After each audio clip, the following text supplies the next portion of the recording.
Bonjour, vous êtes les bienvenus dans votre chaîne de soutien scolaire gratuit.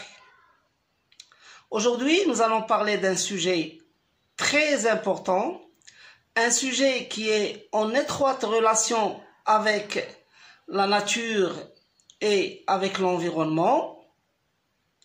Ce sujet s'intitule, ou bien il a pour titre le tri et le recyclage des déchets. Avant de commencer, je vais souhaiter que cette vidéo vous sera très utile et je vous demande d'appuyer sur la touche j'aime et bien sûr, si vous n'êtes pas encore abonné à la chaîne, faites-le maintenant. Comme je viens de le dire, le titre de notre vidéo, c'est le tri et le recyclage des déchets ménagers. Tout d'abord, on pose la question, c'est quoi les déchets ménagers? Alors, les déchets ménagers sont les déchets ou bien les ordures ou bien les restes produits par un ménage. Donc, qu'est-ce que ça veut dire un ménage? C'est-à-dire par les personnes qui habitent sous le même toit. Donc, sous le même toit, ça veut dire ils habitent dans la même maison, dans la même habitation, dans la même demeure. D'accord? Par exemple, une famille qui se compose des parents et de leurs enfants et qui résident tous dans la même maison constitue un ménage. Donc, on va voir cette photo, cette image plutôt, pardon. Alors, regardez bien. Nous avons ici la maman, le papa, les enfants. Donc, ils habitent tous dans la même maison. On peut dire qu'ils forment ensemble un ménage. On va voir une autre famille. Donc, il y a 3 enfants, il y a le papa et la maman, il y a le grand-père et la grand-mère. Alors ici, on ne peut pas dire que ces personnes forment un ménage, sauf s'ils habitent tous dans la même maison. Si le grand-papa et la grand-mère habitent séparément des autres membres de la famille, ils ne forment pas le même ménage. Ils vont former 2 ménages. D'accord? Alors, on continue. Le tri des déchets ménagers, c'est alors le classement de ces déchets selon leur nature. Bon, on va voir la nature de chaque déchet et on va expliquer tout ça par des exemples. Alors, on va donner un exemple sur ce que c'est les déchets ménagers. Alors, j'ai vidé une boîte de fromage, donc je n'ai plus de fromage et je n'ai pas non plus besoin de cette boîte. D'accord? J'ai aussi alors des cartons comme ça. D'accord? Alors, j'ai cette petite bouteille ou bien ce bocal en verre que je n'ai pas besoin. J'ai une bouteille d'huile d'olive vide. J'ai aussi une bouteille de shampoing que j'ai vidée.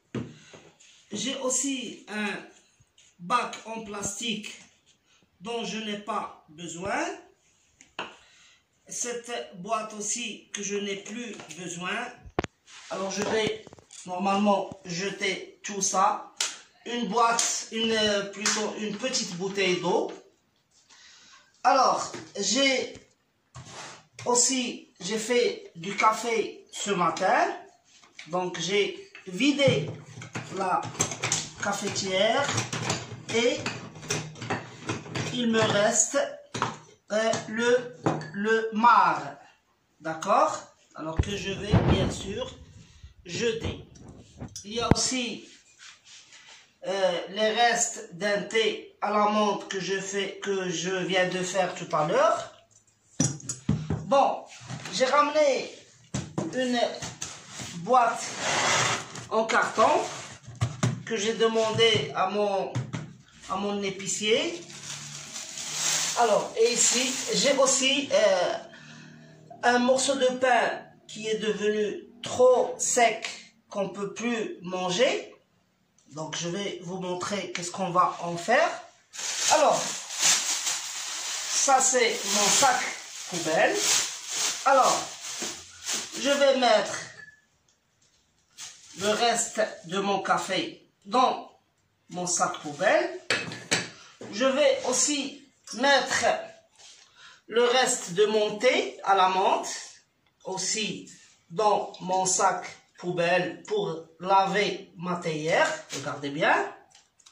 Alors, bien entendu, je ne vais pas mettre le pain avec ces restes. Alors, qu'est-ce que je vais en faire? Ou bien, je connais des personnes qui ont des animaux à la maison et je vais leur donner le pain que je ramasse pendant la semaine ou bien pendant un bout de temps. Si je ne connais personne, je l'écrase et je l'éparpille sur ma terrasse. Comme ça, les oiseaux peuvent le manger. Alors, maintenant, les autres déchets, je ne vais pas les mettre dans ma poubelle. Je vais les mettre dans ce carton. Voilà. Et lorsque je remplis mon carton, je le sors avec ma poubelle, mais je ne le mets pas dans le conteneur à poubelle. Je le mets à côté. Comme ça, des gens peuvent s'en servir. Et sinon, il y a des industriels, donc des gens qui ont des usines, qui vont récupérer le plastique, le verre et le carton pour fabriquer d'autres produits. Encore une question. Pourquoi faut-il trier nos déchets ménagers? Tout d'abord, nos déchets ménagers peuvent contenir des choses très utiles pour nous, pour notre entourage ou pour d'autres personnes, comme on vient de le voir. Ensuite, beaucoup de déchets ménagers peuvent être réutilisés dans l'industrie et c'est ce qu'on appelle le recyclage. Les déchets recyclés sont surtout les déchets en plastique, en verre ou en carton. Enfin, lorsqu'on trie nos déchets ménagers, on pollue moins la nature car on réduit les ordures jetées dans l'environnement. Alors, on va voir maintenant qu'est-ce que c'est le recyclage. Qu'est-ce que c'est le recyclage? Lorsque nous trions nos déchets ménagers, nous leur donnons la chance de vivre une seconde vie. Le plastique, le carton et le verre sont récupérés par les industriels et rentrent dans la fabrication de nouveaux produits. Alors, les industriels sont les gens qui possèdent des usines pour fabriquer divers produits. En conclusion, alors on va dire que la nature nous a été donnée en cadeau par Dieu. Alors, toujours Dieu commence par une majuscule puisque c'est un nom propre, c'est Allah, c'est notre unique et seul Dieu. Et il est de notre devoir à tous de la protéger, donc de protéger la nature et de la préserver. Le tri et le recyclage des déchets ménagers est le moins qu'on puisse faire envers notre nature en guise de reconnaissance à notre Créateur. J'espère que cette vidéo vous a été utile. J'espère que à partir de cet instant, vous allez trier vos déchets ménagers et je vous dis au revoir.